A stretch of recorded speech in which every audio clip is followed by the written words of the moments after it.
How to add resume in LinkedIn mobile app. Hello everybody, welcome back to my channel. This is me Pipin Visnath, and today I'll guide you on how you can add resume in LinkedIn mobile application. Well, the process itself is pretty simple and pretty easy, so let me guide you through quick with this video. First things first, what you want to do is you want to go ahead and open up the LinkedIn application on your mobile. Here you want to make sure you're logged into your account.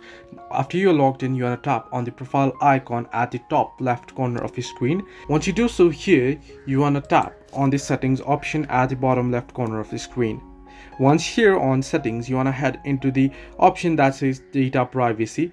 Under data privacy here, now what you want to do is you want to scroll down, and under job seeking preferences you'll find the option that says job application settings. Simply tap on it, and here you'll get the second option that says share resume data with recruiters. You can enable this and then tap on upload resume, and you can upload your resume here.